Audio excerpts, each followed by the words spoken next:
camouflage pattern I am wearing here is called Strichtarn, or line camouflage. It was the camouflage of the NVA, the National Volksarmee, which was the armed forces of the Deutsche Demokratische Republik, which is the DDR, which is East Germany. As you know, Germany was divided into East and West, with West being under British, American, French control after World War II, and the East being under the Soviet Union's control. So when the Soviets were kind of reinstating and reorganising the East German armed forces, they needed a new camouflage pattern for it. Now at first they used the M58 Flachentarn muster, and that basically means area camouflage pattern, sometimes referred to as Blumentarn or flower pattern. As you'll see in the reference image here, that's kind of where they got it from. Looks like bloom of flowers. And a lot of these early Cold War camouflages came about from developments from World War II Germany. They'd been doing a lot of research into it, and a lot of nations were looking for a new camouflage pattern rather than olive drab fatigues or whatnot.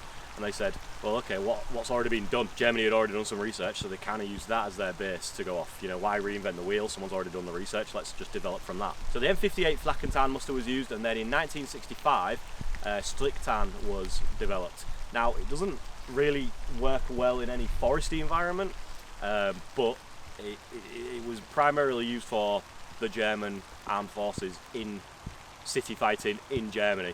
I'm not saying it's great in an urban scenario either, but it's better at that than it is at blending in out here. Just for some terminology, tan means camouflage and muster means pattern. That's why you'll hear it referred to in a lot of the Germanic speaking countries is camouflage names.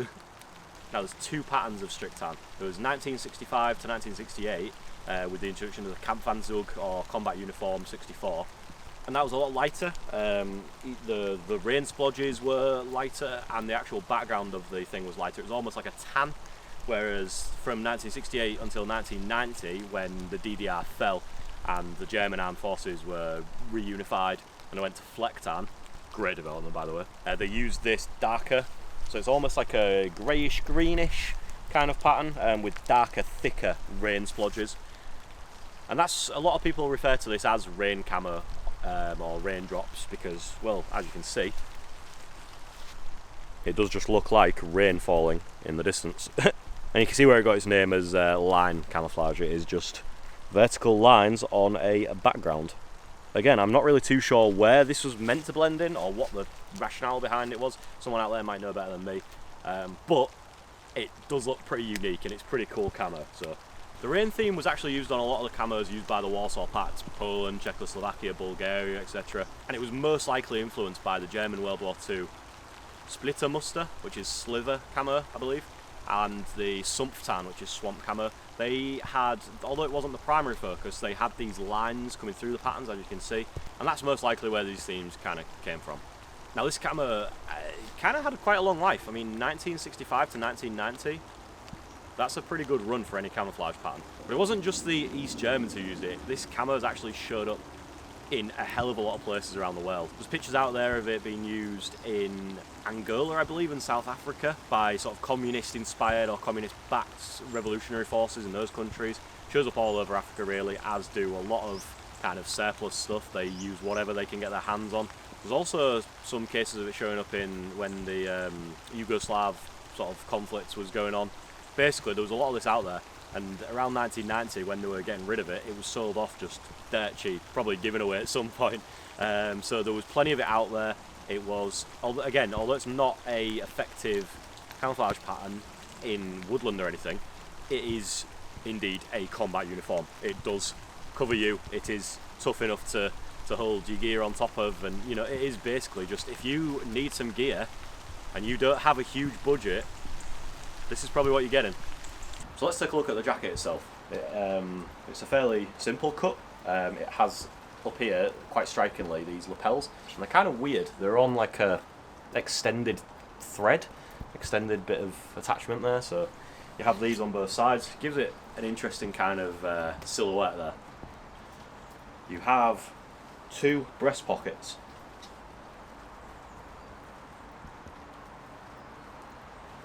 which are big enough for standard items that you'd want to put in there. They are, I did notice as well, the buttons aren't exposed. They are actually covered by this little flap, so it gives the whole item a cleaner sort of look. You have this interesting neckline here, which is actually a bit annoying for me. But the reason it's annoying for me is probably the reason why I'm interested in camouflage and surplus in the first place. So that's just a me thing. But it does actually go under the collar here and kind of come over, almost like a storm kind of proof thing. But it's, yeah. We do actually have as well, which is weird on such an early pattern of shirt, there are actually buttons on the sleeve, on the upper sleeve, and there's pockets in there as well. There's also like a little pen holder almost, it would seem like, and that's the same on both sides there. And on the cuff there are two positions to choose from, and there's actually a third back here I've just noticed. You can, however, you will need to undo this pin, pull that through, and then you can actually move the button over to the next hole. So it's kind of like a, there's a normal position, like an open position there, there's a slightly tighter position, and then you can change it to that even tighter position if you have like pencil thin wrists. I don't know why that's there, but that's basically all there is to the actual jacket. So let me just give you a quick spin round.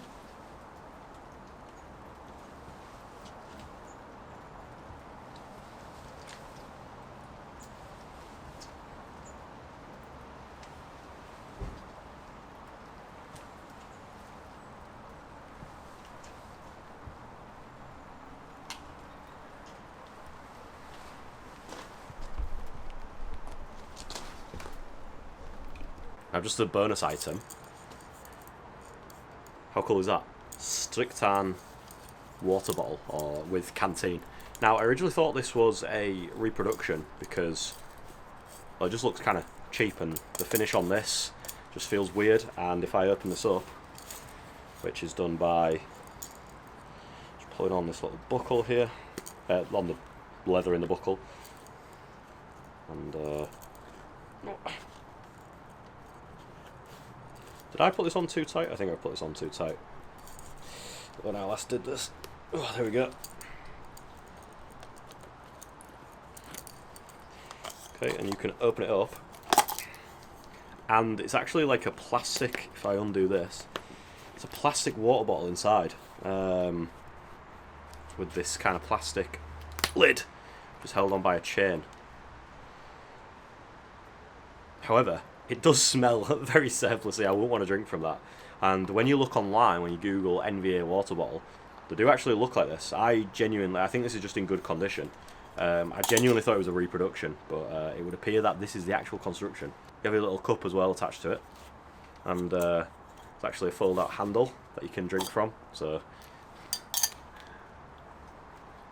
that's kind of a cool piece. I actually kind of picked this up by accident. There's a airsoft store that I know the owner of pretty well, and he had bought a guy who sadly passed away his kind of surplus collection, and there was loads of interesting pieces in there. There was alpenflage, there was actually one of these, but the winter jacket, but it didn't fit me, it was way too small.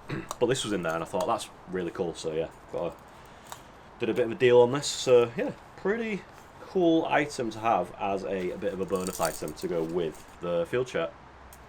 So that's it on this one, on the Strichtarn. Pretty short, there's not really much else to say. Kind of a straightforward history on the pattern, and the field shirt doesn't really have that many features to it. But it is a really cool camouflage pattern, I think you'll agree. So hopefully you found this interesting. If you did, please like, subscribe, comment down below, all that good stuff. Let me know if there's any camouflage pattern that you want me to review. I've got a decent collection, so if I have it, I will do it next. So thanks for watching, I'll see you guys in the next one.